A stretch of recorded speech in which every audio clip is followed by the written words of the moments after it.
Please answer, Ethan. This could be your child's final moment. Her voice tightened, trembling, weighted with despair and fear. Ethan Rourke, the most ruthless kingpin in Chicago's underworld, stared at the phone vibrating relentlessly in his hand. A name pulsed on the screen like a scar that had never healed inside him. Sophia. He hesitated. Just a single moment of delay. A call left unanswered. One heartbeat later, his entire world would shatter. Betrayal, blood, and a secret capable of destroying an entire family he never knew he had. If you were him, and the call you ignored was your child's last goodbye, what would you do? Welcome back to Heartwoven Tales. I'm Selena, and I hope your day has been gentle. Before we step into the story, where are you listening from? Share your city or your country in the comments below. I would truly love to know.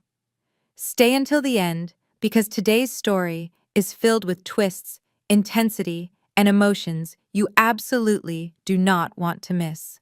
And if you love tales that touch the heart, don't forget to like and subscribe so you never miss another story. Now let's begin. Nighttime Chicago looked as if it had been draped in a heavy velvet shroud, darkened by low clouds and the metallic scent that lingers in the air before a storm. On the top floor of a glass tower tucked away in the West Loop, a muted glow spilled from a private office as if guarding a truth that refused to be uncovered. Ethan Rourke stood silently behind a desk carved from black walnut, a glass of rare Scottish whiskey in his hand, the ice half melted. His gray eyes cold as northern frost drifted across the encrypted report glowing on the screen. Numbers, maps, names, a quiet pulse of a blood-stained empire he had built with unyielding precision. No one called Ethan Rourke unless it was life or death.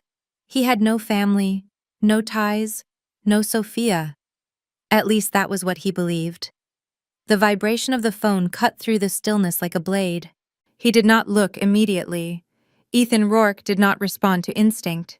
He moved only when necessary, never from emotion. But the ringing continued, persistent, heavy, almost pleading. Finally, he glanced down. Sophia Lane. Her name glowed against the cold white light of the screen, like a ghost rising from the past. It had been 6 years since he last heard her voice, since he walked out of her life, as a way to free her, or perhaps to escape.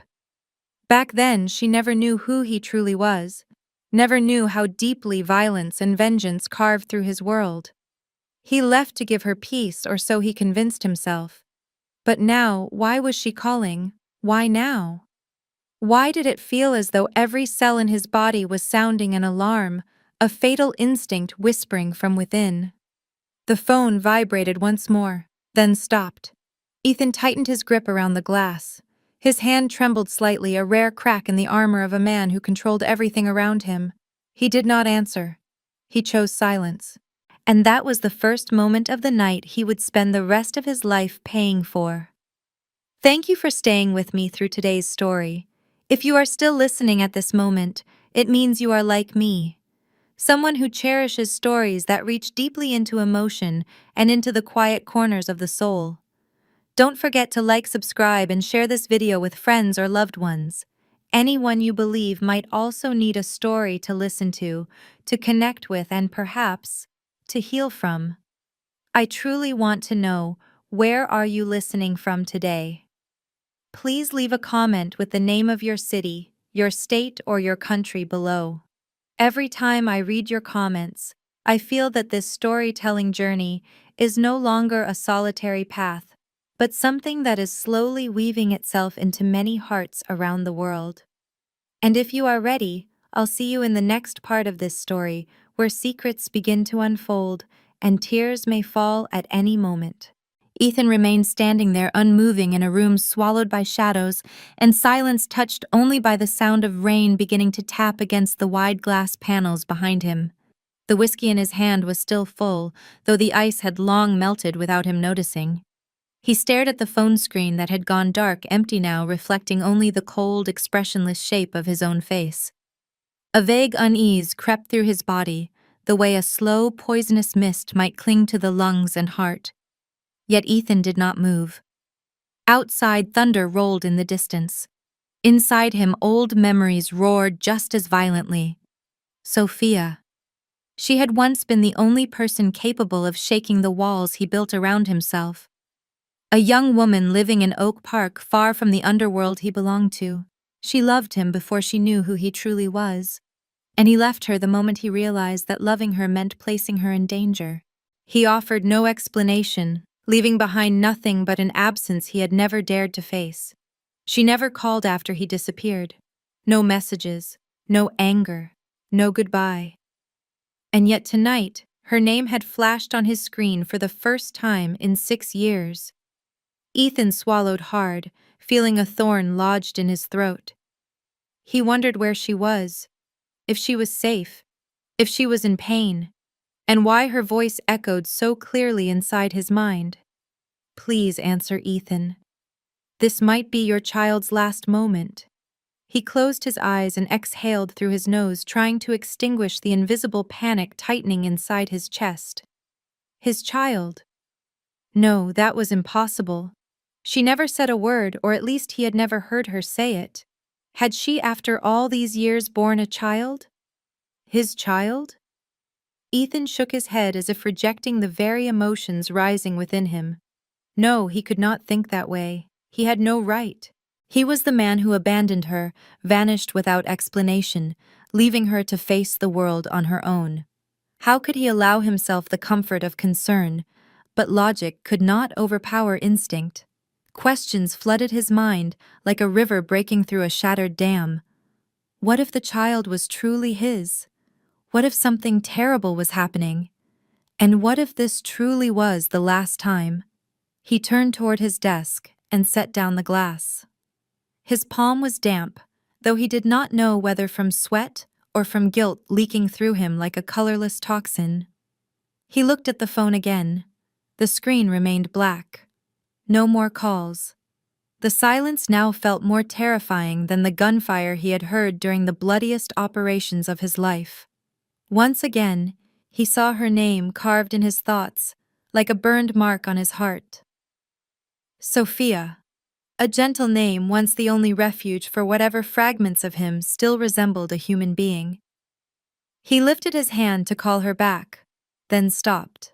His fingers trembled, not out of fear, but because he did not know what he would hear on the other end.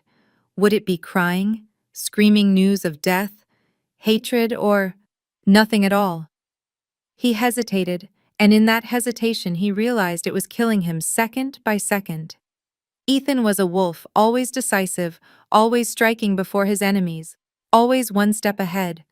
But this time, emotion had turned him motionless, and that frightened him more than any bullet that had ever grazed his skull. The phone stayed silent. She did not call again. Perhaps it was already too late. Perhaps he had missed the one thing that mattered most in his entire life. And he knew that if this silence stretched on for even another minute, he would never forgive himself. Yet somewhere else, miles away from him, the worst was truly beginning. And it was not waiting for anyone, not even a cold-blooded kingpin like Ethan Rourke. At the same moment, more than 20 miles west of Ethan's office, inside a cramped emergency room of the regional hospital in Oak Park, Sophia Lane was kneeling over the edge of a hospital bed, her hands wrapped around the small, cold fingers of Leo. Her face had gone pale, her hair damp with sweat and clinging to her forehead. She could feel nothing except the frantic pounding of her own heartbeat and the irregular beeping of the monitor flickering beside her. The child lay still, breathing weakly, lips tinged with blue. Only a short while earlier he had tried to smile at her, asking in a faint whisper, "Mom, who is my father?" She had not answered. She had never dared to answer. Because the truth was too cruel, too dangerous, too far from the safety she fought to give him. Sophia had lived 6 years in silence, raising her son alone, hiding the identity of his father as a way of protecting both of them. She once believed Ethan should never know Leo existed because his world had no place for a child, and even less for a mother who had no armor. But fate rarely honors the lives we try to build. 3 days earlier, Leo developed a fever, a high unexplained fever that no medication could bring down. Then he vomited, then he seized. Doctors shook their heads, his blood work chaotic signs of poisoning from an unknown source. They rushed him into the emergency room. In her panic, Sophia called Ethan. 6 years without a single word yet, she had never deleted that number. She had prayed for a miracle. She wanted Ethan to know he had a child. She did not need him to take responsibility. She only wanted, if this was the final moment for Leo to be known by his father, for a small piece of truth to be acknowledged, for a fragment of the boy's heart to be connected to the blood from which it came, even if only for an instant. But Ethan had not answered. The call ended after several long rings and fell into a dry, merciless silence. Sophia felt as if the air had been drained from her chest. She wanted to scream to call again, but the doctor stepped in and handed her forms. They needed to run urgent tests, possibly insert a breathing tube if his condition worsened. Her hand trembled as she signed her name. Her name, not his, not the name Rourke. Leo did not carry his father's name. Sophia had never allowed it. She sat back down and pulled out her phone, staring at the screen. No messages, no missed calls. Ethan still had not called back. A part of her was angry, but the larger part felt a dull, corrosive ache spreading through her like leaking acid. She knew who he was. She knew he was not a man moved easily, not someone who reacted out of softness, but she had hoped. Just once he would hear her voice and understand that a child's life hung on the edge of his decision. Sophia set the phone aside and lowered her head to kiss her son's forehead. His skin was burning, his breathing growing fainter by the minute. Outside the door, doctors and nurses argued over the latest panel of test results. She caught fragments like toxin. Possible poisoning, unknown source. Sophia's heart constricted. Someone had done this. Why and why now, when she had no choice but to break her silence, did Ethan refuse to listen? A machine let out a sudden warning tone, sharp and broken. Leo's pulse slipped by a single unit. Sophia shot to her feet and grabbed the doctor's arm, her eyes pleading. "Please, save my child. Whatever it takes. I will do anything." The doctor looked at her exhausted, unable to offer reassurance. In Sophia's mind, one sentence echoed endlessly, pounding with every beat of her heart. "Please answer, Ethan. If there is still any humanity left in you, call back, before it is too late." The rain outside was falling harder now, each drop striking the emergency room window like a sharp, cold knock. Sophia stood pressed against the corner wall, her arms wrapped tightly around herself, as if she were trying to hold on to the last bit of warmth. Behind a cloudy white plastic curtain, Leo lay motionless, surrounded by machines' four lines and the unforgiving glow of surgical lights. A group of doctors stepped out, their expressions tense, and none of them could meet her eyes. Sophia moved toward them, her legs numb, her hand brushing the sleeve of a young nurse as she spoke in a hoarse whisper. "Please, my son. How is he?" The nurse hesitated, her gaze drifting away as if searching for the least painful words. "He is very weak. His immune system is reacting abnormally to an unidentified substance. It could be a toxin, but we have not found the source. We need more time for additional testing." Sophia froze. A toxin. She repeated the word silently, trying to fit it into a puzzle already tangled beyond recognition. Leo had been poisoned. This was not an illness, it was an act, intentional. She turned to look at him through the glass, his small chest rising and falling with effort, struggling for every breath. That tiny face had once lit up every time he smiled, every time he asked, "Mom, can I have ice cream tomorrow?" Now it was pale and fading, as if life were slowly slipping out of him. A cold shiver crawled down her spine. No one knew who Leo's father was. She had kept that secret for 6 long years. There was no document with Ethan Rourke's name. She had never told her friends, never told family, not even the doctors. But that did not mean that someone else did not know. Deep down, Sophia had always felt that one day the past she fought so hard to bury would find its way back. But not like this. Not through the fragile body of her child. And not in a cold room that felt like a chamber awaiting its final verdict. She pulled out her phone again. Still nothing. No reply, no message, no missed call. Ethan remained silent. She bit her lip, forcing back the tears, then turned away. She could not wait any longer. If the hospital could not determine the source of the toxin, she would have to do it herself. Sophia strode to the nurse's station and demanded to speak directly with the attending physician. She wanted the detailed lab results, a list of every single thing Leo had eaten, drunk, or touched during the past week. Her voice was firm, her gaze so unwavering that the staff looked at one another in confusion and unease. When they refused, she did not step back. She stood there repeating her questions, refusing to move until the senior physician reluctantly came out to speak with her. Sophia pulled him into a corner of the hallway and showed him a photo of a bottle of orange juice Leo had drunk that morning, a bottle that had been sitting in the refrigerator overnight. She had not thought anything of it at first, but now everything looked different. She asked him if someone could have slipped something into it, if that could have been the source of the toxin. The doctor looked at her, skepticism slowly shifting into concern. He said he would request additional testing from the lab. Sophia nodded, clutching her phone so tightly her knuckles turned white. It was all she could do, but inside her suspicion was becoming painfully clear. This was no accident, and the only person who could truly help her uncover who was behind this was Ethan. She looked at her phone again, her eyes no longer carrying hope, but something closer to a warning. If you do not call back, I will come find you. And this time, I will not come only with the truth. I will come with the fury of a mother who has stayed silent for far too long. The phone rang at 3:12 in the morning. It was not an alarm. It was not an internal call. It was an unfamiliar number glowing across the dark screen of the phone, resting on the black walnut desk where Ethan Rourke still sat alone, the dim light casting a stone-cold sheen over his face. He had not left the room since Sophia's call, had not eaten, had not drunk a sip of water, only sat in silence, as if time itself had frozen around him. When the phone rang, Ethan merely glanced at it. A part of him wanted to ignore it the way he ignored so many things. But a deeper part of him, nameless and beyond reason, urged him to answer. He lifted the phone to his ear without speaking. On the other end was a woman's voice, professional, yet uneasily uncertain. Hello, I am a nurse from the pediatric department at Oak Park Regional Hospital. I am calling on behalf of Ms. Sophia Lane.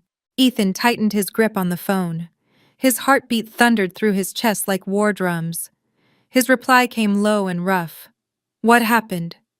The nurse hesitated before continuing. Ms. Lane asked us to contact you. Her son Leo Lane is in critical condition. He has been poisoned, source unknown. Ethan stopped breathing. The entire world blurred around him. The child's name cut through him like a blade carving open an old wound. Leo. A short, gentle name that struck like a shockwave. Her son. Sophia's son. His son. The nurse continued, unaware that the man on the other end had just felt something inside him rupture. The boy's condition is deteriorating rapidly. Ms. Lane said you are the only legal guardian if anything happens. She asked that we call you. That sentence made Ethan shoot to his feet, the chair scraping violently against the wall. He strode toward the window, staring down at the city drowning beneath heavy sheets of rain, gripping the phone harder. I am coming. Tell her I am on my way. When he ended the call, Ethan stood still for several seconds, as if everything had collapsed, yet was somehow beginning at the same time. He had no time for shock, for anger, for regret. Not anymore. He grabbed his coat and walked out of the office, taking nothing with him except his phone and the silver ring that once belonged to his father, the last remnant of a family that had shattered long ago. Driving through the city, Ethan could not remember how many red lights he blew past or how many streets he left behind. His black Bentley cut through the night like an arrow. In his mind, all he could see was Sophia, the days she sat in the park reading the sound of her laughter the first time she watched snow fall that year. He remembered the strict order he had given to his entire network the day he left. Sophia Lane is a ghost. No surveillance, no updates, total separation. He had blinded himself on purpose, believing that total ignorance was the only way to ensure his enemies never traced her through him. But now he understood that silence had been a fatal error. And now there was another face. A boy he had never known existed. Leo. How could he not have known? How could he have been blind to the one thing that should have mattered above all else these past 6 years? And why had he not answered the call?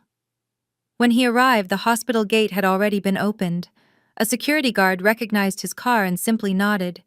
Ethan rushed into the main lobby, where the harsh white light against the cold tile made everything feel even more unsettling. The reception desk guided him to the pediatric wing. A young nurse hurried toward him and pointed down a long hallway. "Miss Sophia is in room 32.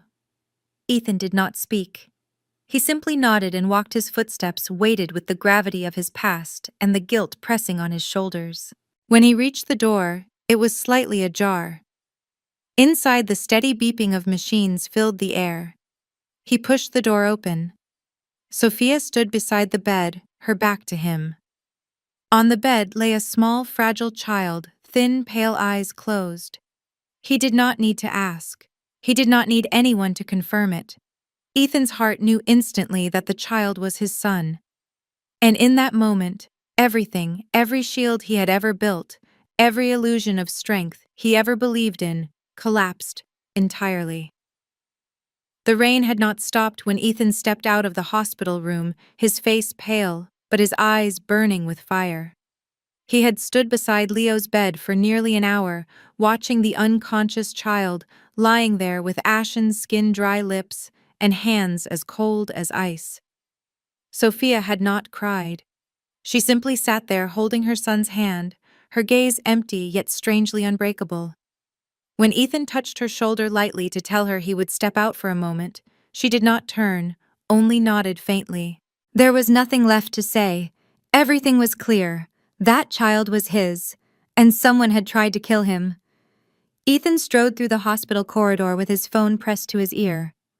On the other end was Jonah Park, his most loyal lieutenant, the man he trusted to manage the vast underworld network stretching from the docks to the southern gambling rings of Chicago. When Jonah answered, Ethan's voice came low and thunderous. "Get me the security footage around Sophia's place from the past 3 days. Check every person who approached the apartment, especially delivery workers, maintenance staff, paramedics, anyone unfamiliar," Jonah asked. "Did something happen, boss?" Ethan replied sharply. "They went after my son. Find them." Jonah fell silent for a few seconds before murmuring, "Understood." Ethan ended the call, opened his car door, and slid behind the wheel.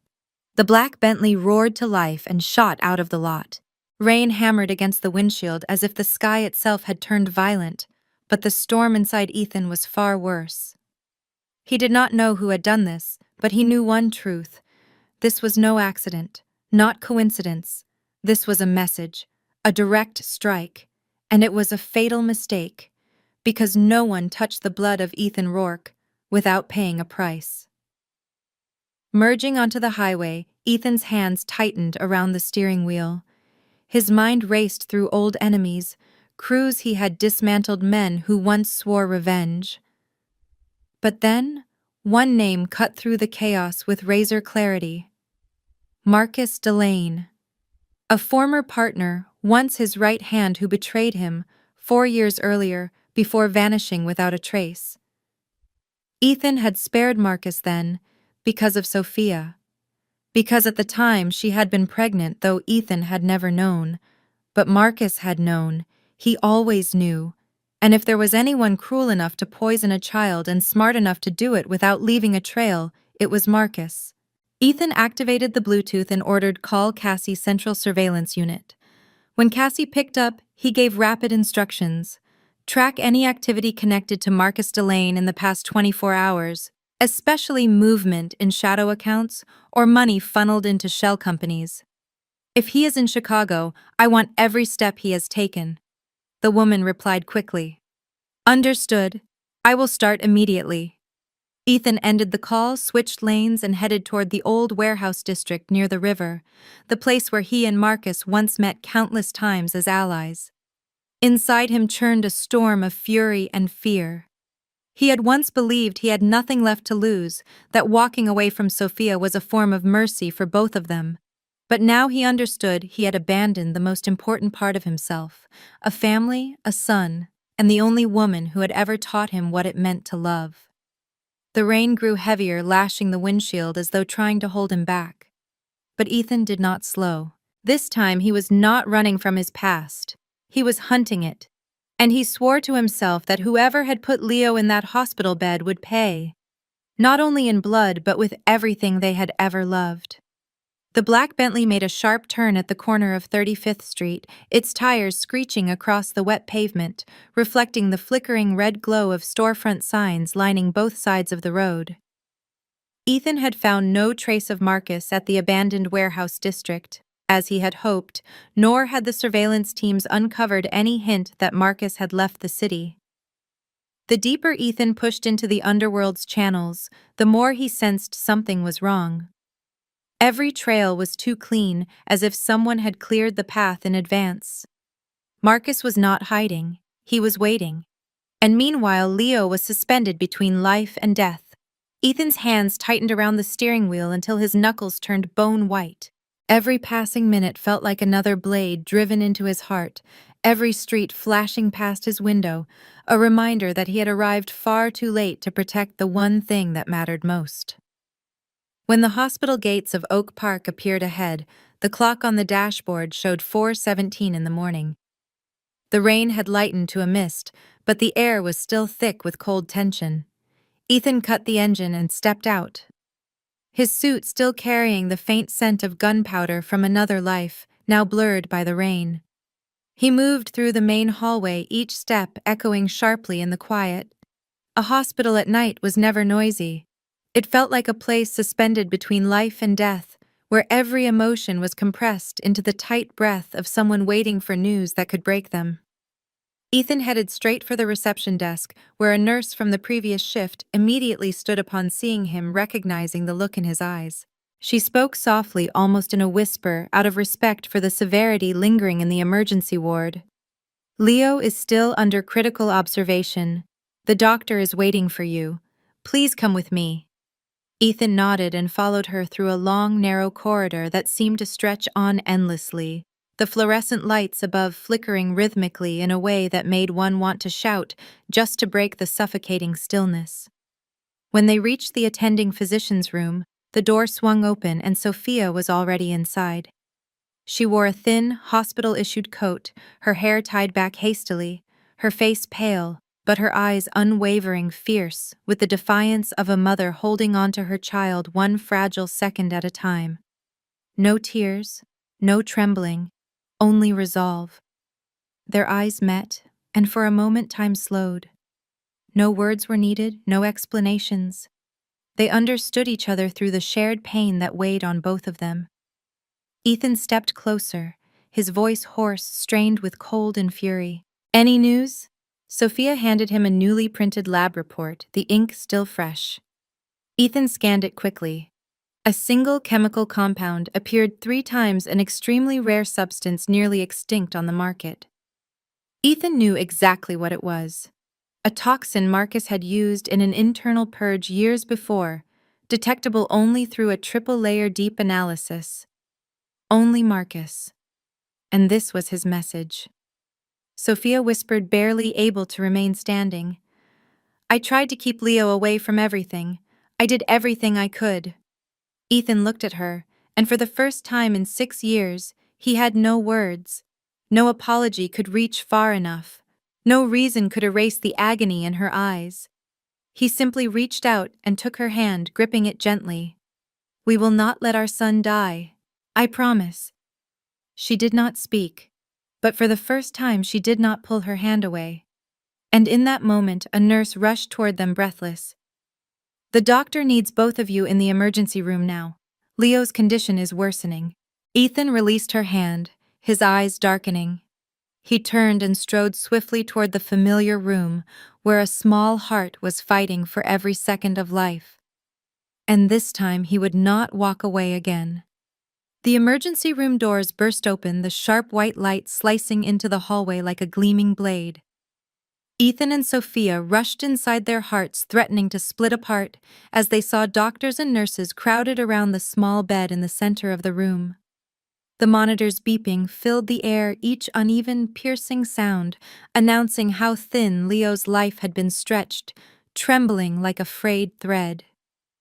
On the bed, the child's tiny body seemed nearly swallowed by a maze of wires, of vor lines, and medical equipment.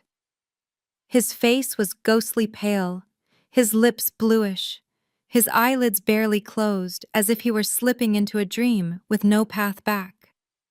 One doctor checked his pupils and shook his head gently to a nearby nurse, while another pushed medication into the IV line. Sophia rushed to the bedside and clasped her son's hand, tears rising, but somehow held back. "My boy, I am right here. I am not going anywhere. Please open your eyes." Ethan stood at the foot of the bed, staring at the child he had never held, had never heard call him father, now fighting for his life. A crushing weight settled over his chest. He had watched countless men fall, had given orders that ended lives, but never, not once, had he felt this helpless. No one in the room spoke aloud, but the urgency and growing despair poured into the air like rising floodwater.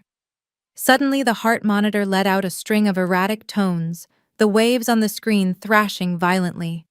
A doctor shouted for a cardiac stimulant, and a nurse scrambled to prepare the syringe, while Sophia clung to Leo's hand, whispering prayers she did not have the strength to form fully. Ethan stepped forward, standing on the opposite side of the bed, his eyes locked on that small, motionless face. In that instant, memories of his own childhood stormed back. The father murdered before his eyes, the mother who vanished without farewell, a boyhood shattered by violence and shadows. He had sworn never to have children, never to let another innocent life grow up in a world like his. Yet fate had brought Leo to him, only to try to take him away. Ethan leaned down and whispered softly into his son's ear, his voice breaking despite every effort to stay composed. "Leo, it is your father. I am sorry I was not there sooner, but I am here now, do you hear me? You are strong like your mother, so you cannot give up. You have to come back, do you understand?"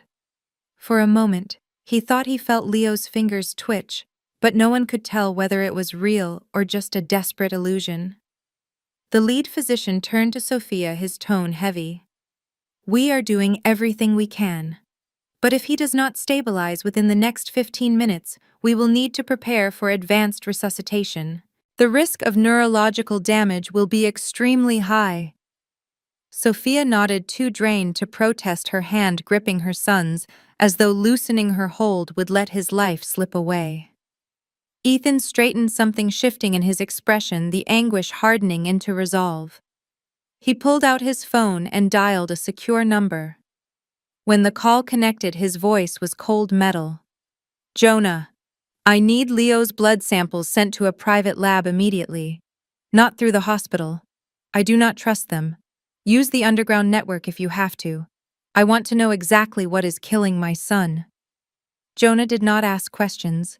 He only said yes. Ethan ended the call and turned back to Leo. The boy's face remained still, but something inside Ethan flickered with the smallest spark of hope. He had never believed in fate.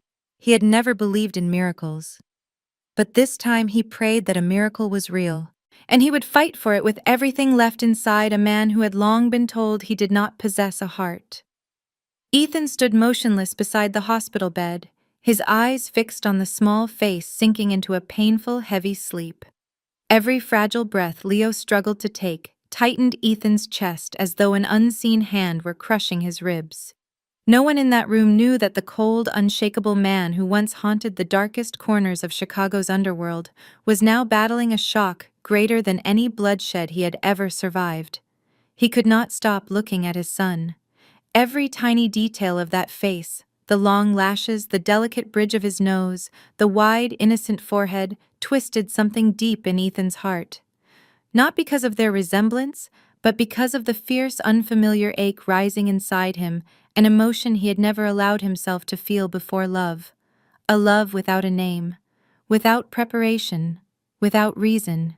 A truth as undeniable as the blood flowing in their veins. Sophia sat on the opposite side of the bed, exhausted, yet unable to look away from her child. She was silent too, but the air between them was no longer filled with distance. Instead, it carried a quiet companionship between two people once separated by fear, now bound together by the little life lying between life and death. Ethan leaned forward and gently placed his hand on Leo's forehead, his fingers trembling as if even the softest touch might shatter the fragile boy beneath them.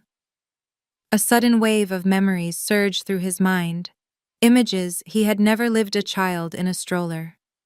Sophia smiling as she fed him his first spoonful of porridge, moments he was never there to see, never allowed to be part of. The sense of something sacred stolen from him made his throat tighten painfully.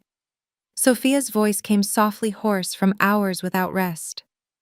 "I did not know what else to do, Ethan. When you left, I wanted to call, I wanted to find you. But I did not know if bringing this child into your world was the right thing. I was afraid." Ethan did not blame her. How could he? He was the one who cut off every connection, the one who disappeared without a word, the man who believed leaving her behind was the best way to protect her. But it had been the greatest mistake of his life. He sat down, his eyes never leaving Leo. His voice came low and dry. "I never thought I would have a child. I never imagined a day like this. A child who was a stranger and yet made of my own blood. A child who never called me father, and who might never have the chance." Sophia held Leo's hand tighter, her voice barely a whisper. "He asked me who his father was. I did not know how to answer. I did not want to build a beautiful picture only for him to learn a different truth later. But I also did not want him to grow up feeling abandoned. I was not brave enough to tell him the truth, and I was not strong enough to face you." A surge rose inside Ethan's chest, not anger, but sorrow, regret, the helplessness of a father who could not rewind time. He clenched his fist, his voice sinking, but hardening like tempered steel.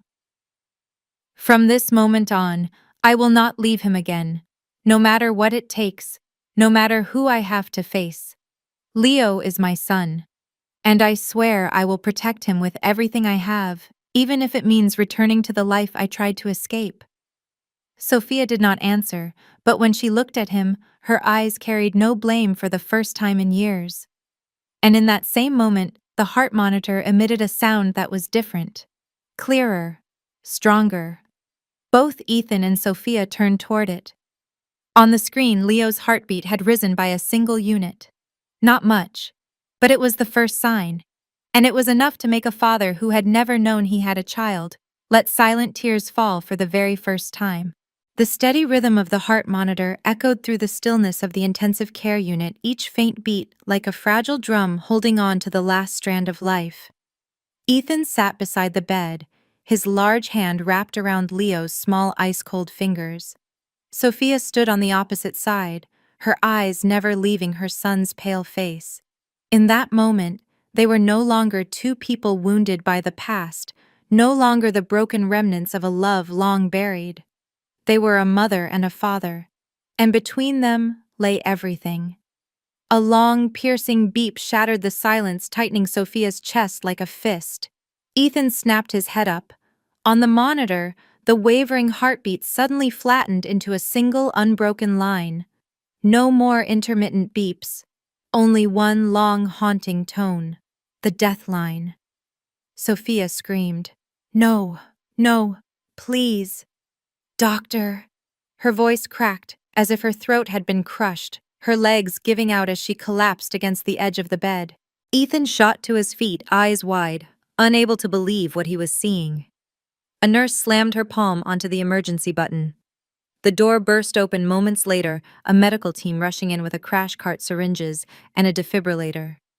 Sophia was gently pulled aside while Ethan stood frozen, unable to move, his gaze locked on the still, tiny body of his son.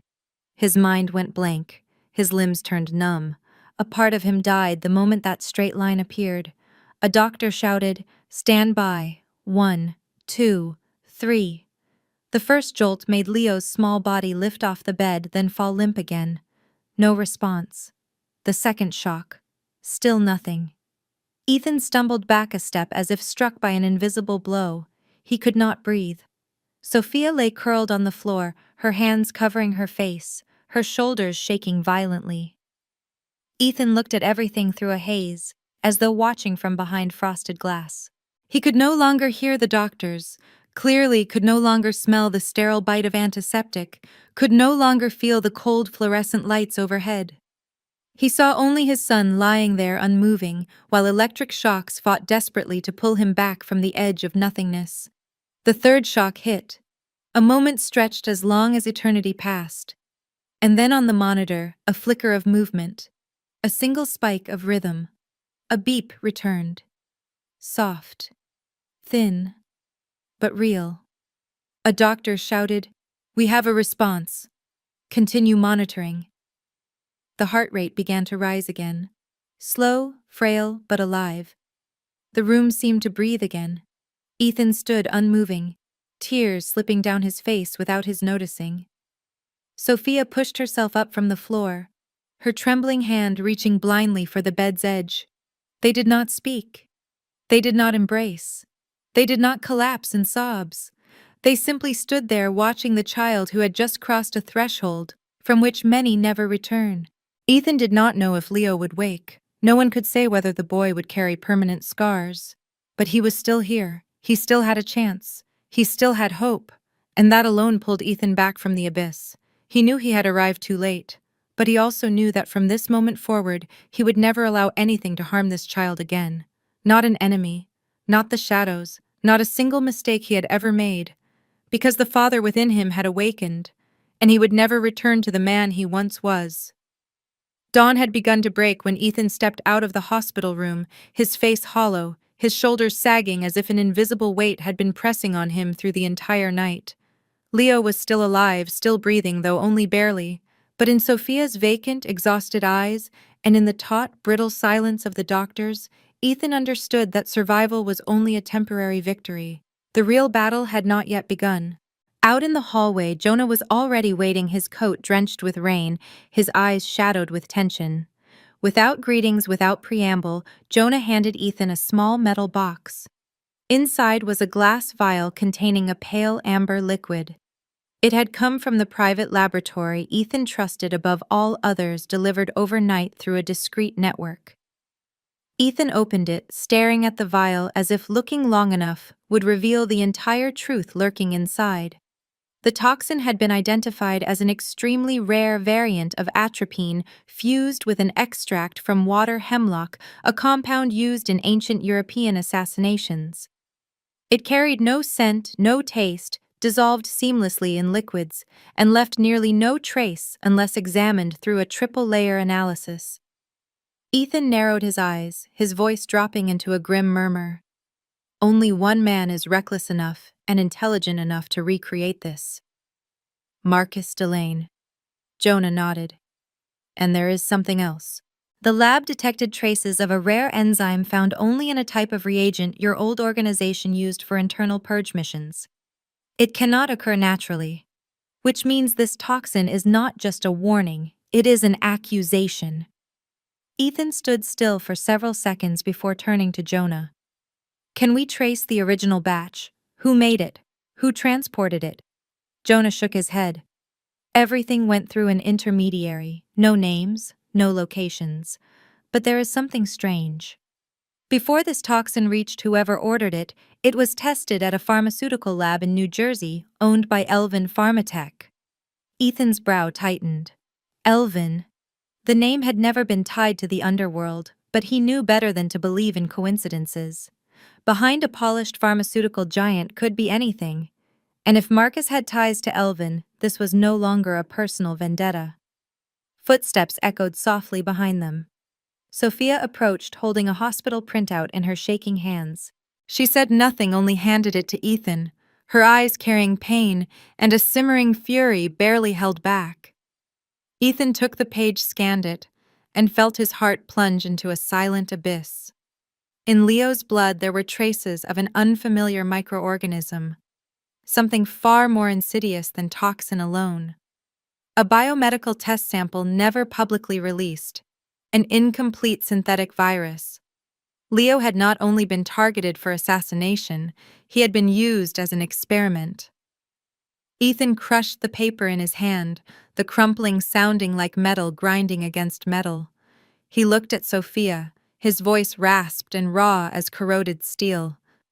They did not just want to kill him, they wanted to see how long he could endure. Sophia closed her eyes, tears spilling without a sob. Ethan turned to Jonah, his tone frozen and deadly. Call the entire old unit. I do not care if we have to tear Chicago apart or burn an entire pharmaceutical empire to the ground. I want Marcus Delane in front of me within 24 hours. Alive or dead. And if anyone else is involved, I want every name. Jonah nodded, once pulled out his phone and disappeared into the corridor. Sophia remained beside Ethan without asking anything more. Between them, there were no questions left about the past. Only one undeniable truth: their son had been turned into a pawn in a merciless game, and they would never allow it to happen again, no matter the cost. That afternoon, as weak sunlight filtered through the frosted glass along the hospital corridor, Ethan sat alone in the waiting room outside the intensive care unit. Sophia had fallen asleep beside Leo after nearly 30 hours without leaving her son's side. Ethan could not bring himself to wake her, nor could he walk away. In his hands was a stack of documents Jonah had delivered, printed on thick paper, marked with the red seal of Ethan's private underground network files that would never appear on any legitimate system. A detailed analysis of Elvin Pharmatech's financial history, its shareholder registry, and its hidden asset transfers. One familiar name surfaced in the authorization stamp on a transaction linked to the laboratory in New Jersey. Catherine Rourke. Ethan went still. Catherine was his cousin, the girl he had grown up with in an orphanage on the outskirts of Springfield.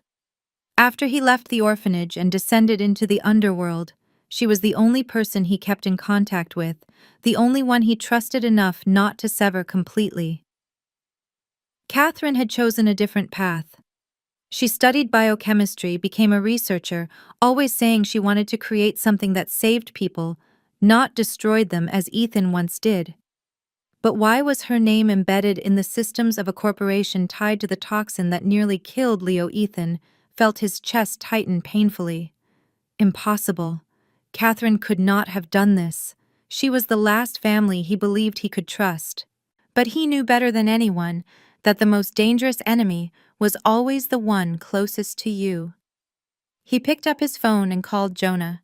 His voice was glacial. I need every trace of Catherine's communications for the past 6 months.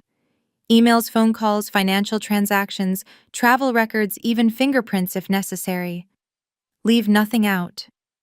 Jonah was silent for several seconds before answering quietly. Are you sure? She is your family. Ethan closed his eyes, his voice cracking like stones splitting. Family does not poison children. Check it. He ended the call and stood walking into the hallway. His mind swirled with memories. Catherine calling him Big Brother, the handwritten letters she sent while he hid in a frozen warehouse in Baltimore, the way she had told him during their last meeting by the Hudson River, that even if the world saw him as a monster, he would always be the protector of her childhood. But if she had used that trust to mask her own scheme, forgiveness no longer had a place. That night, Jonah sent an audio file extracted from a coded call made 3 weeks earlier. The woman's voice in the recording did not tremble, did not hide. It was familiar, gentle, slow, yet sharp as ice. Everything has been tested on subject L54. The child is responding better than projected. If the results hold, we can expand the trial to 20 units. Ethan went still, his eyes fixed on the blank wall. Subject L54. Leo. Catherine had monitored his son as a specimen, had assigned him a code like a piece of laboratory equipment. Not Marcus, not some distant force, but the one person he believed would never betray him. Sophia stepped into the hallway and found Ethan sitting motionless, the phone still in his hand. She meant to ask what had happened, but when she saw his bloodless face, the hollow shock in his eyes, she understood before he spoke. Ethan did not look at her. His voice was low and broken, as though rising from the bottom of an endless pit. My cousin, Catherine, she is behind this. Sophia froze. 1 second, then 2. Her hand pressed over her heart, as if to keep it from breaking. No one said a word, but both of them knew the battle ahead was no longer only about saving Leo's life. It was about exposing the rot festering within their own bloodline. Night settled over Chicago with a thin veil of mist, like the cold breath of a ghost lingering at the edge of the city.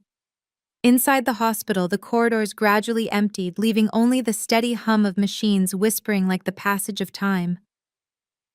Ethan sat alone in a small monitoring room beside the emergency ward, a laptop open in front of him displaying streams of decoded data from Elvin Pharmatech's internal system. Jonah sat beside him, his eyes bloodshot from 2 days without sleep, fingers still tapping urgently across the keyboard. A soft beep sounded.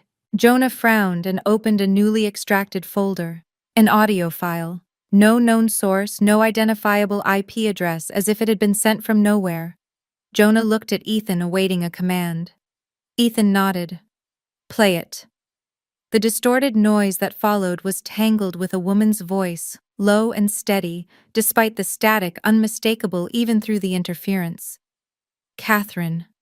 Her words carried no attempt at persuasion or apology. They were a warning, even a challenge. If you are hearing this, it means I am further along than you ever imagined. I do not need your forgiveness. I do not need you to understand.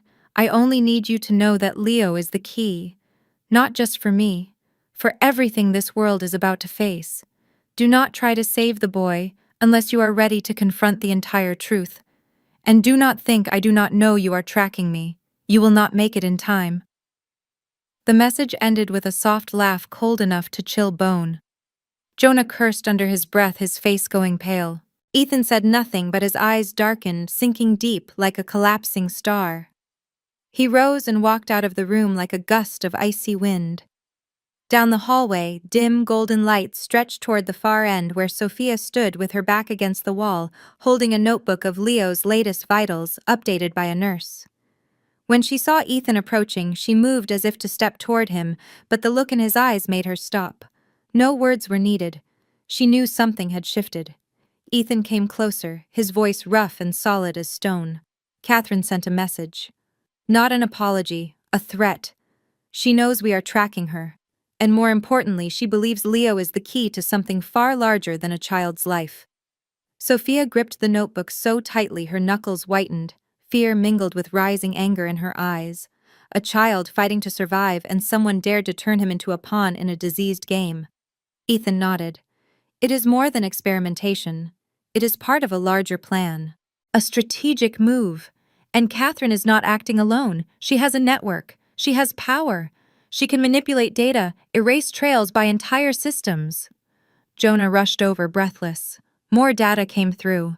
Her system is encrypted with a security tier accessible only to an internal elite group at Elvin. And there's something else. The account sending the audio file is not hers. It originated from a relay server in Hungary.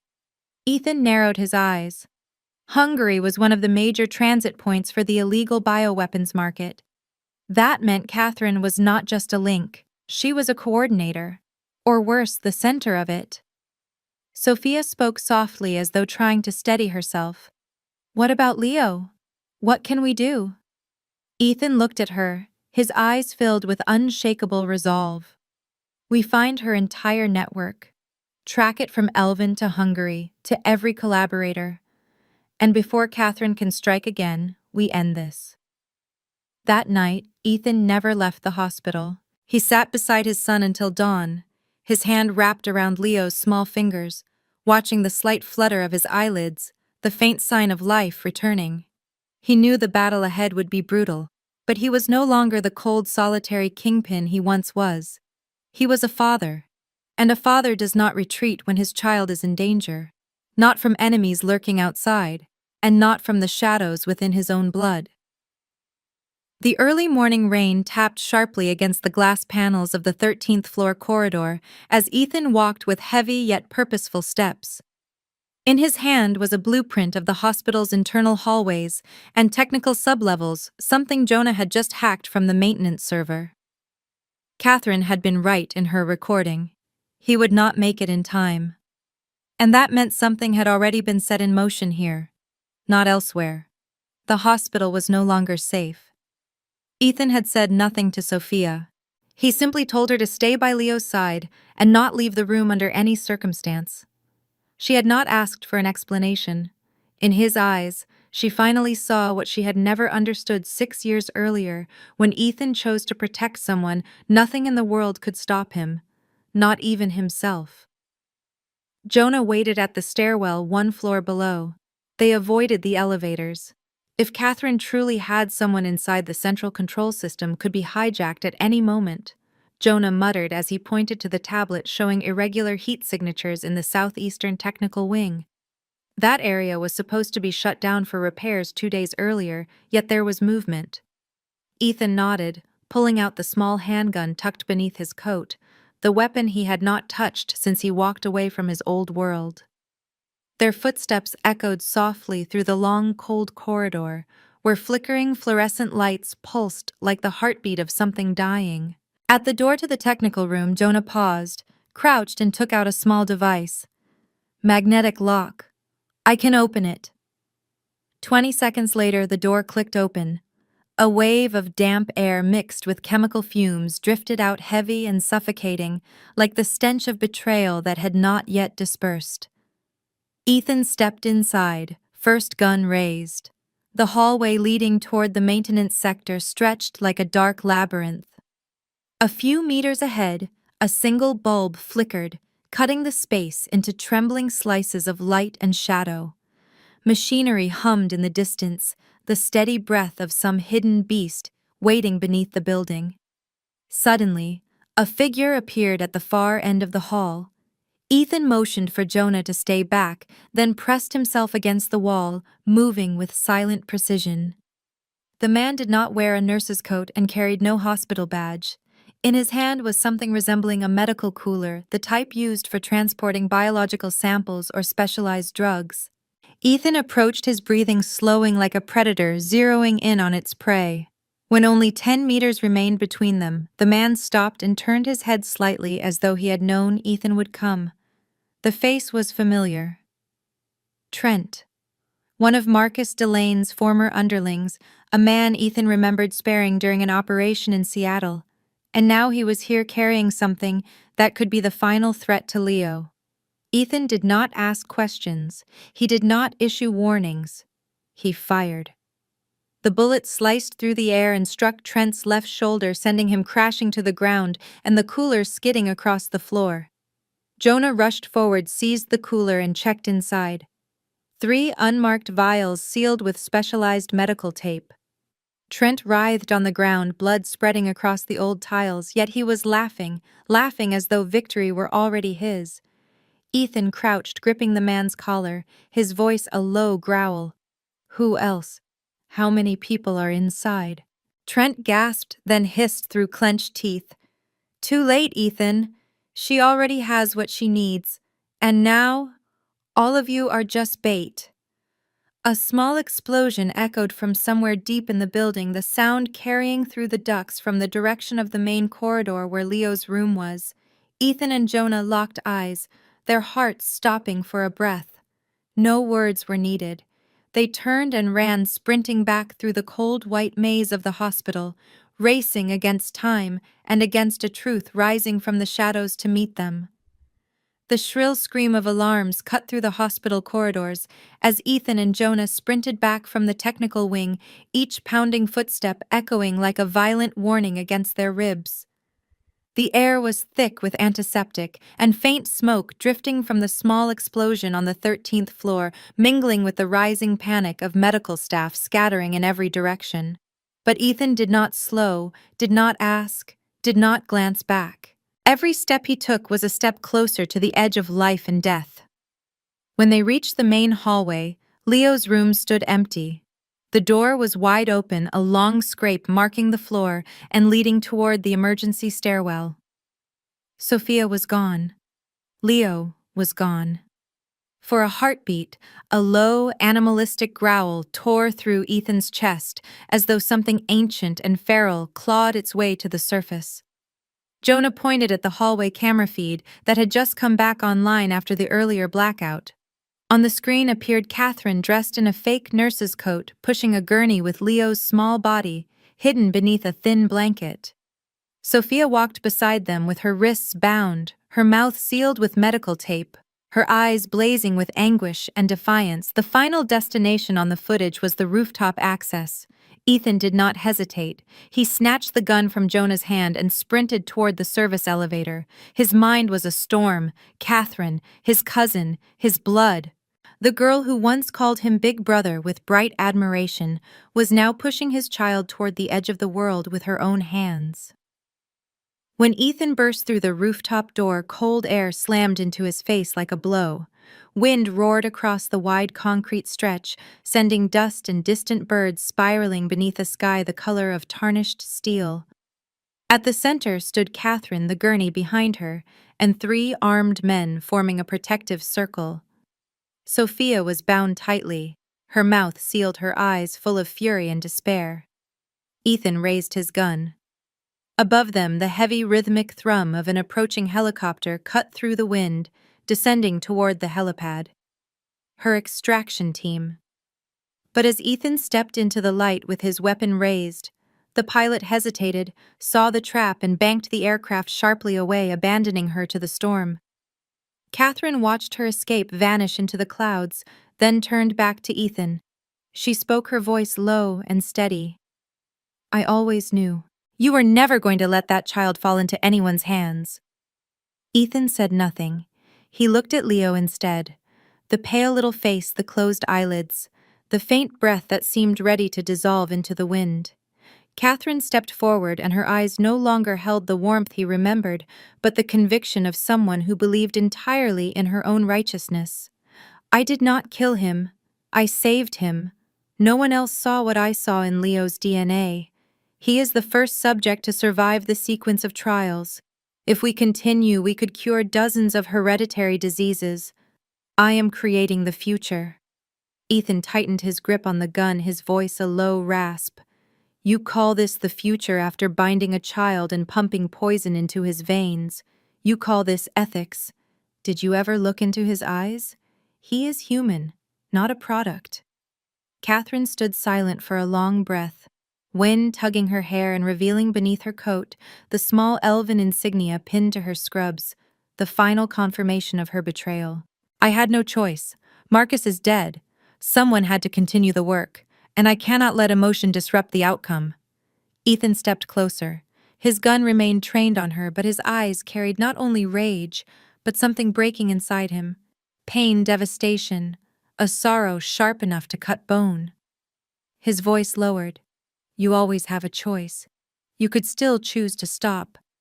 But now, it is too late." At that moment, Jonah triggered a signal jammer from his phone, scrambling the earpieces of the armed guards. Ethan seized the opening. He fired, striking the man nearest Sophia, dropping him instantly as she stumbled forward. Ethan rolled left as another guard opened fire.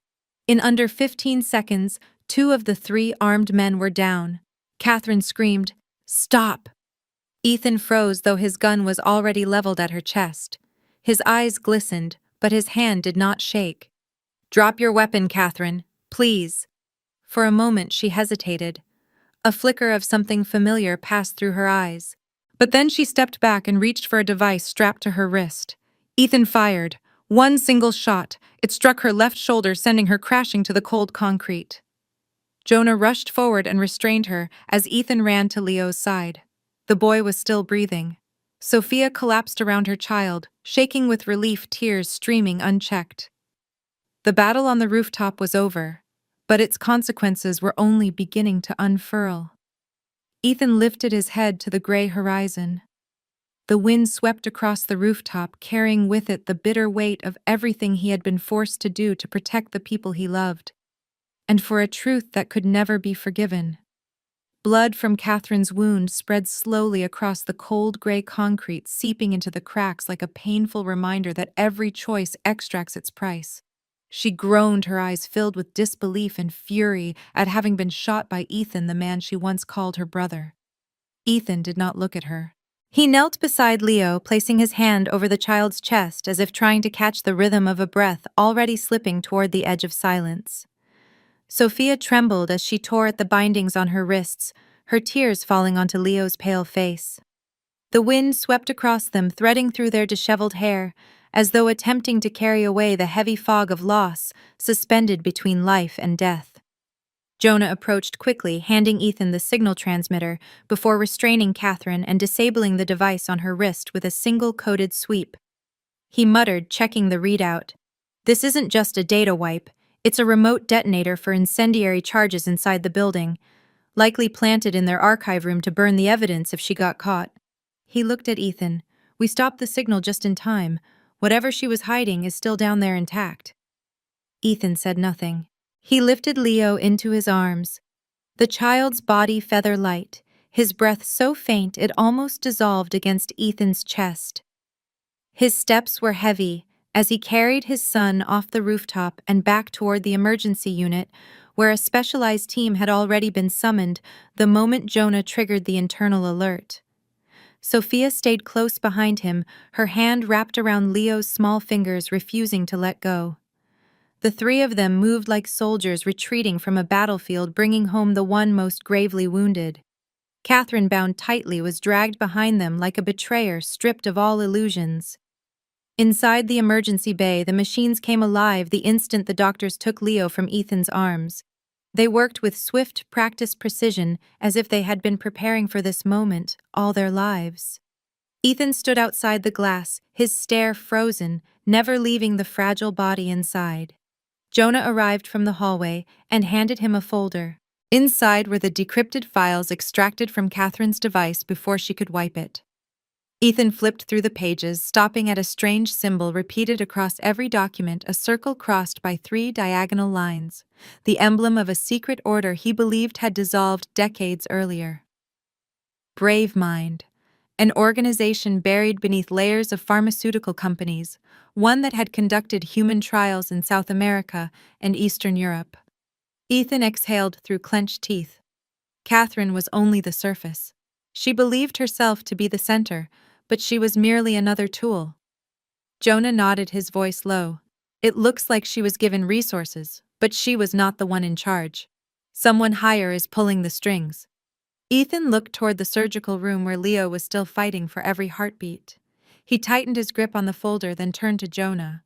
"I do not care who they are or where they come from. From this moment on, anyone tied to Brave Mind will pay. Blood for blood. My son's life is not a commodity for anyone's experiments." Jonah hesitated for a moment before nodding quietly. Ethan's face no longer belonged to the cold underworld king he once was, nor to the man who had run from love and responsibility. He was a father, and he was a warrior calling forth his final crusade to protect what remained. In a separate chamber, Catherine sat strapped to a metal chair, her wound bandaged, but her face drained of color. When Ethan entered, she looked up at him, her eyes no longer angry, but hollow with despair. "I never thought it would go this far." Ethan stood before her silent for several seconds, before speaking slowly, each word sharp enough to carve itself into the mind of anyone listening. "You did not think, but you acted. And my son's blood almost spilled because of you." A few tears slid down Catherine's cheeks, but Ethan had already turned away, refusing to look back. It was time to end this. Blood had been shed. And now blood would answer for blood. The first sunlight after many days of rain stretched across the hospital windows like a thin breath of warmth slipping into air still heavy with the lingering scent of antiseptic painkillers and blood. The storm had passed, yet its aftershocks clung to every breath, every weary glance of those who had endured it. Ethan sat quietly on the plastic chair beside the hospital bed, where Leo slept soundly. The boy had survived the worst. After a 7-hour surgery, the doctors reported that his small heart had pushed beyond limits they themselves had not dared to believe possible. Leo was still weak, but he no longer hovered at the brink of death with every fragile breath. Sophia rested her head near her son, her hand wrapped around his as though if she let go for even a moment, everything would disappear. Ethan watched them both, and in his eyes was a feeling unfamiliar to him, neither relief nor pure happiness, but something like awakening after a long descent into darkness, a survival that had crawled out from wounds too deep to name. Out in the hallway, Jonah sat reading reports on a small tablet. Elvin's system had been completely disabled after their breach into the highest security server the night before. Catherine, now held in an isolated room, had signed a waiver declining legal representation. She said nothing. She only stared out the window like someone who had lost faith in everyone, including herself. Ethan felt no anger anymore, only emptiness. Betrayal's price was the loss of everything, and sometimes that hurt more than death itself. He had not gone to see Catherine again. He had chosen to spare her life, not because she deserved mercy, but because Leo deserved a father who would not spill more blood. Inside the room, the steady beeping of Leo's heart monitor was the gentlest lullaby Ethan had ever heard. He placed his hand on his son's forehead, sensing the warmth seep into his skin like a promise that he would never walk away again. Ethan had wandered lost in his own darkness for years, but now every path pointed to one thing: family. Outside the hospital, the media had begun whispering about an internal investigation involving a chain of major medical centers tied to Elvin Pharmatech. Bravemind had not yet been exposed, but they now knew someone was following their trail. Ethan would not stop. He had once survived by becoming a creature hidden in shadows. Now he would use those very shadows to carve a path of light for Leo. Sophia placed her hand on his shoulder, offering a soft smile, her eyes still red but clear. "I never thought we would ever sit here together, after everything." Ethan did not look at her, but he tightened his hand over hers. He was not a man skilled with gentle words, but Sophia understood. In that silence there was love, there was regret, there was a promise. Jonah stepped into the room and handed Ethan a small scrap of paper found in Catherine's pocket when she was detained, a hurried message scribbled in red ink. "Bravemind will not stop here. There are more children, and they are not as lucky as Leo." Ethan read the message again and again, then slipped it into his jacket. He knew the storm had only just begun, but at least now he had risen after being struck down. After a storm, the sky is not always clear, but the light always returns even in the faintest form. And Ethan, Sophia, and Leo, three fractured souls once scattered between two opposing worlds, now sat together as a family, imperfect but whole enough and exactly what they needed to keep moving forward. That afternoon, Chicago seemed to sink into an unfamiliar silence. Sunlight was smothered beneath a thick gray layer of clouds, leaving the ground washed in a muted yellowed haze, and the air cold enough to warn of another storm on its way, though this time it brewed in the hearts of those who remained. Ethan stood alone on the hospital rooftop, the same place where only a few days earlier the confrontation with Catherine had turned violent.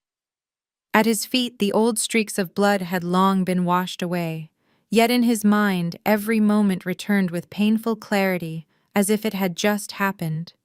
He remembered the look in Catherine's eyes as she fell not only from the gunshot, but from the collapse of her own beliefs. Blood bound by family had spilled because of misguided conviction, and though he never said it aloud, the ache gnawed at him relentlessly. He once believed he no longer knew how to hurt, that a life spent in darkness had taught him how to detach from loss. But Sophia and Leo had pulled him back into his humanity, and once a heart has tasted light again, it becomes more vulnerable than ever. He tightened his grip on the scrap of paper bearing Catherine's message, the one Jonah had found in her pocket. Brave mind will not stop here. There are more children. Those words cut like a cold blade, reopening old wounds while revealing a new hell Ethan knew he could never ignore. Sophia stepped behind him holding 2 cups of hot coffee. She handed one to him, her fingers brushing his as if anchoring him before he drifted too far into that silent abyss. She said nothing. They did not need words. Ethan looked out over the distant city. Beneath the glow of high-rise lights were laboratories, false offices, hidden basements where they carried out experiments on innocent lives. He had once been a part of a world that felt nothing. And now he understood he had to be the one to end it. Sophia's voice rose softly behind him, almost like a breath. "You will go after them, won't you?" Ethan nodded slowly. Not for revenge, for Leo, and for the children he had never met. Sophia stood silent for a long moment, then placed her hand over his chest, feeling the heavy thud of his heartbeat. "We will go with you." But Ethan knew the road ahead was not one he could allow her and Leo to walk, not because he wished to be alone, but because it was the only way to keep them safe. He touched her cheek, his gaze carrying a quiet, earnest promise that needed no words. Sophia understood instantly. She turned and walked away without asking anything more, because true love sometimes means knowing exactly when to let go, so the one you love can live as who they truly are. When night settled over the city, Ethan returned to his old headquarters, a place that had once served as the nerve center for every hidden operation he had commanded. The room was cold dust coated and silent, yet inside it lay files, weapons, and names Ethan knew were tied to Bravemind. He unfolded a world map and marked each location Jonah had sent him. Hungary. Brazil, a small clinic in Lagos, and a mobile research station in the state of Utah. Each mark represented a route of suffering places where cries never rose because they were buried beneath concrete and soundproof glass. Ethan burned Catherine's note in a metal ashtray, watching the small flame curl around the ink and turn it to dust.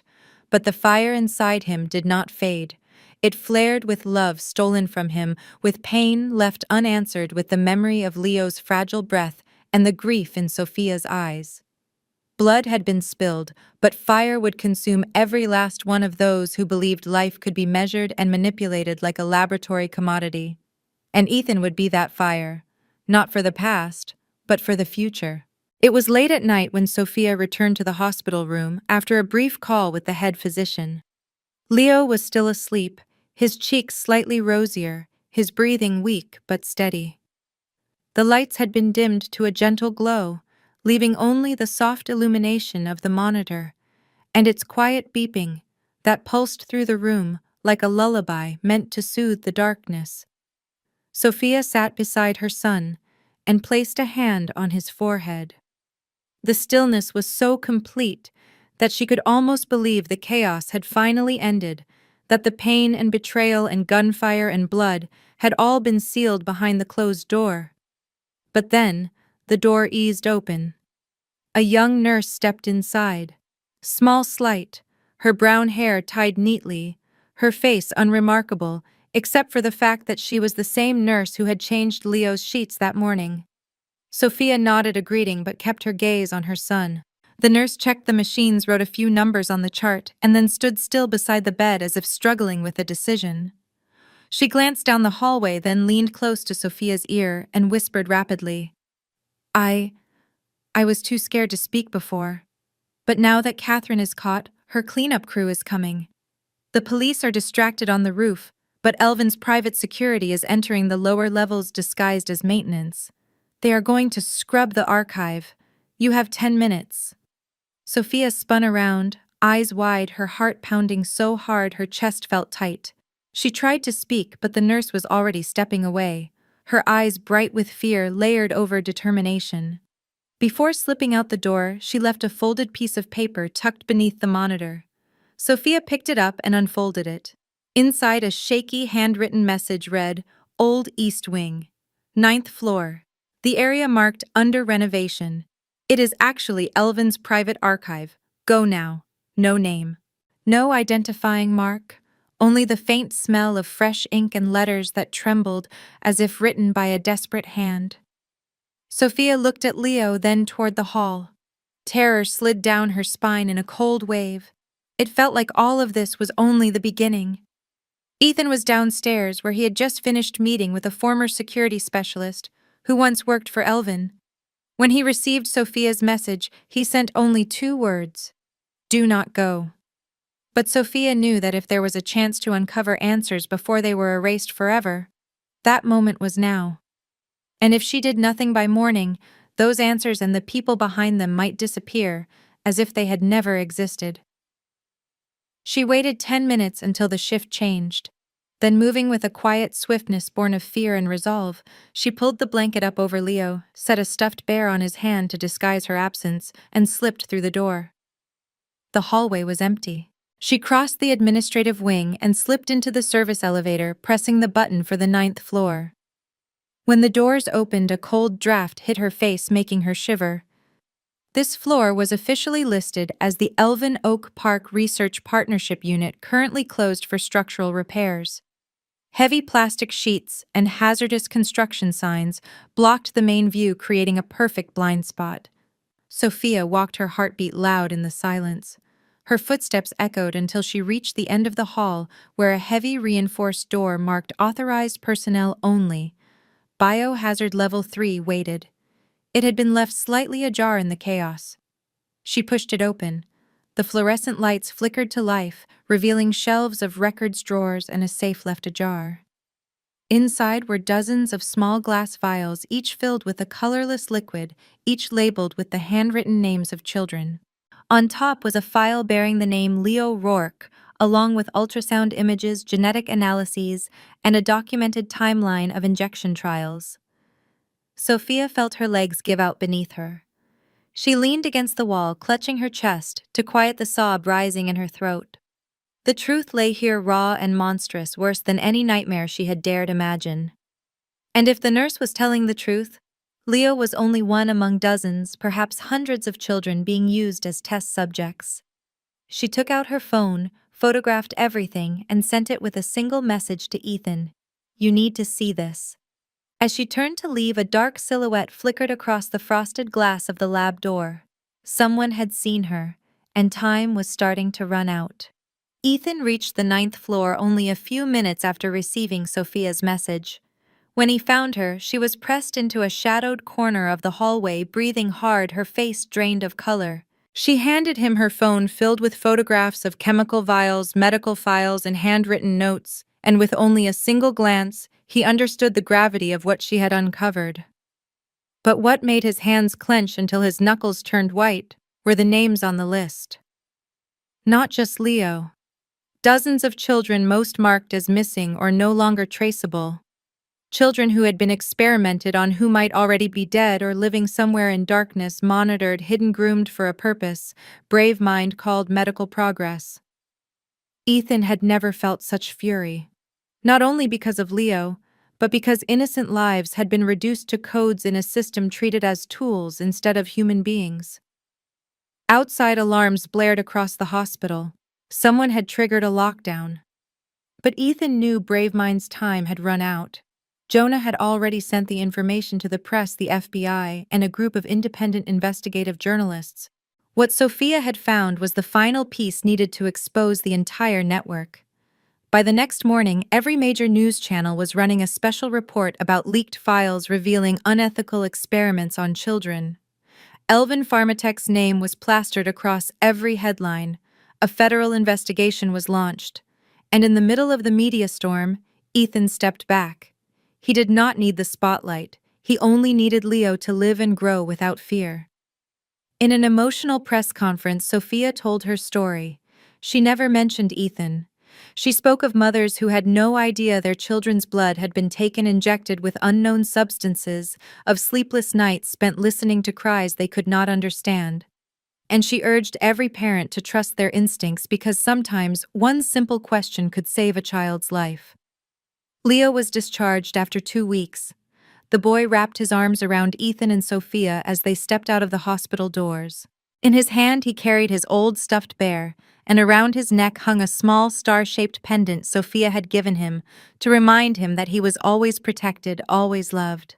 But what pierced Ethan's heart most was when Leo whispered softly into his ear that he had dreamed of other children crying and asked if they could help them too. Ethan did not answer at once. He held his son tightly, tears slipping down quietly because in that simple question lay the reason he would never stop. Not just one child. Many others waiting somewhere in the dark to be saved. It was a reminder that the world still held its shadows, but also that even the faintest light could change everything. Thank you for staying with us until the end of this story. If something in today's tale touched your heart or stirred a memory from your own life, please share your thoughts in the comments below. We truly want to hear your honest feelings.